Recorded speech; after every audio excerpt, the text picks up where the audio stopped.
And we also have live coverage for you from both presidential party headquarters in Washington, D.C., as well as Palm Beach, Florida. We're going to begin right now in our nation's capital. Yeah, Caroline Cummings is live at the Harris Walls Watch Party at Howard University in Washington, D.C. tonight. Hi, Caroline. Well, good evening to you both. So you can hear the loud roars of applause behind me. Those are students, supporters who are here at Howard University, the site of the watch party for the Harris Walls campaign here. They're watching to my left some of the projections come on screen, and so they're cheering as they hear those come in. And so the final touches are being put on for tonight. There should be a speaking program here getting underway soon. We won't expect the Vice President or Governor Tim Walz until later this evening. I was told that, Governor Walz was a quick pit stop in Pennsylvania earlier today. Now he's in Washington with his family, and I'm told that he is feeling grateful for this opportunity that he's been given to be on the ticket, because as you heard a bit earlier from Esme and Abu and Amy, just how we got here, right? Just a few months ago, we never could have contemplated our crew being here in Washington, seeing our governor potentially be the next vice president of the United States, because then he was just a little known governor in the Midwest with no national profile until Kamala Harris tapped him to be her running mate when President Joe Biden dropped out over the summer and completely upended this thing. So he's feeling overwhelmed. He has really hustled, across the battleground states, as you mentioned, in the final days of the campaign here. Those are the states that will really lock this up. And the governor was calling in to radio stations in battleground Pennsylvania, the Keystone state that might be the key to this election, trying to make that last-minute push for voters there. And the campaign also feels really good about people like here on this college campus, right? Young voters. Those are some of the key people that they're targeting that think that they could, make this for them tonight. But we'll keep watching those results as they come in here. Jeff and Aaron.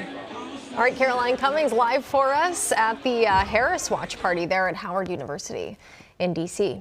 Well, control of the Minnesota legislature also up for grabs this election. Democrats currently have the trifecta, controlling the governor's office, the Senate, and the House. They only hold a razor-thin one-seat majority, however, in the Senate. Democrats also hoping to hold control of the Minnesota House. All 134 seats are up for re-election. Republicans will need to flip 4 seats to take control. Our Jonah Kaplan is live at the Minnesota DFL Watch Party in St. Paul. What's the mood there, Jonah?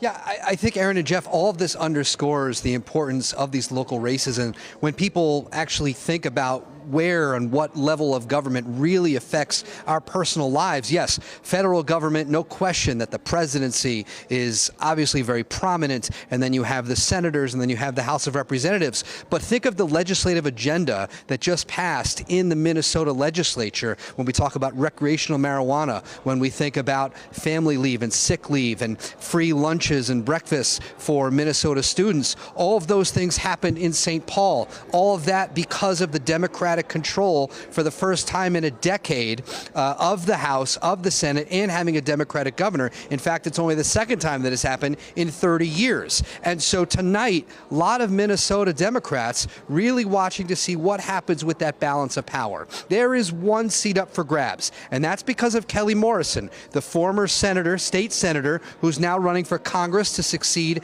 Dean Phillips. If she wins, she'll be the Democrat representing that congressional district, but someone has to fill that seat.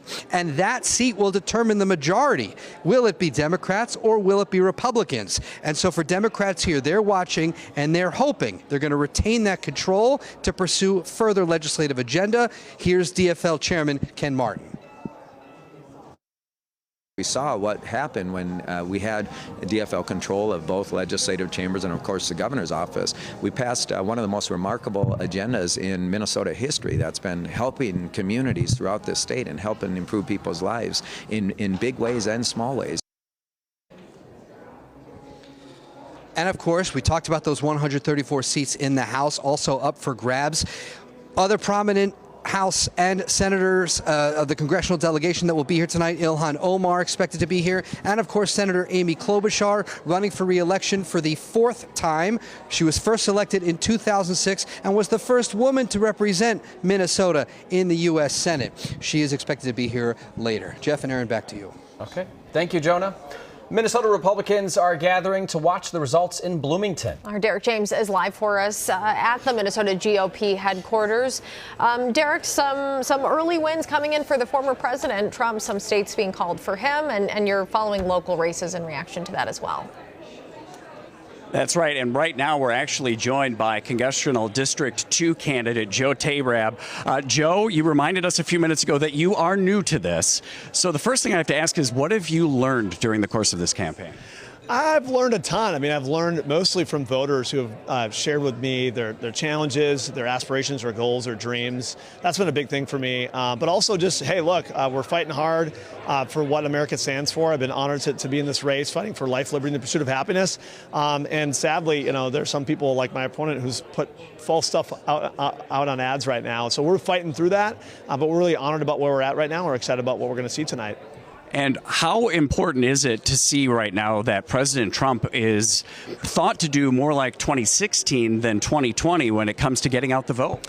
We're really excited about that. I mean, honestly, in any race, it's really hard for any person down ballot to do too much better or worse than on the top of the ballot. And so we're excited about having earned, you know, President Trump's endorsement, and we're doing very well. Looks like he's doing well out east, and I think that's going to portend well for what happens here in the 2nd District. What have you heard from constituents, especially in these last couple of days? Yeah, I think the big thing is the economy. I mean, do we want the same thing that we've had for year after year here with Joe Biden, Kamala Harris, and my opponent, Angie Craig, who's been a rubber stamp for their agenda? People don't want that anymore. They don't want continued high prices at the grocery store, at the gas pump, with utility bills. And so I think we can go a different direction. I'm honored and thankful that we live in a country where we have that choice. We have that ability for everyone to vote. People have fought hard for it. My grandpa served in World War II to fight hard for our rights. And so I'm just really, really humbled to be on a ballot today. And I know a quick stop here and then you're heading over to your own party, or are there any other stops along the way? Well, I don't think so. I mean, I think we're good on gas. I don't think we're going to stop to get gas, but no, we're going to stop down at my party down at Lakeville. It's kind of the heart of the 2nd District, and so we're excited about that and excited about what we're going to see tonight. All right. Joe Tabrab, thank you. We appreciate it. I want to send it back now to you, Jeff and Aaron, in the studio. Former President Donald Trump says he plans to watch results at his Mar-a-Lago home before heading to his election night party. Bradley Blackburn is live at the Trump headquarters in Palm Beach, Florida for us this evening. Good evening, Bradley.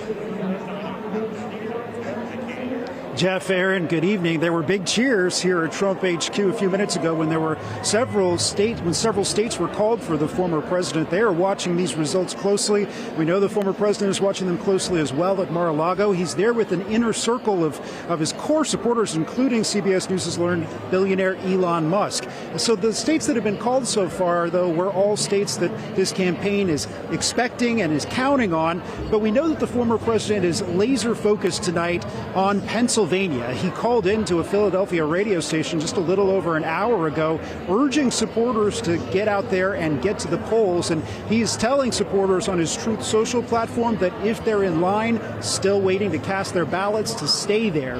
He has told his supporters that he believes that Pennsylvania is the key to a victory tonight. The former president did cast his own ballot in Palm Beach earlier today, and he spoke to reporters afterwards, declaring that he expects a big victory tonight, a big win. That was his prediction. But at the same time, he's also casting some doubts about the integrity of this vote. He said he'll accept the results of a fair election, but he's already making claims about cheating in Pennsylvania that are unfounded as far as election officials there know. And so that is something that everyone is watching closely tonight to see how his campaign and the former president himself handle the results as they come in states that are not slam dunks for him necessarily. All right, Bradley Blackburn live for us. Thank you so much. We appreciate it.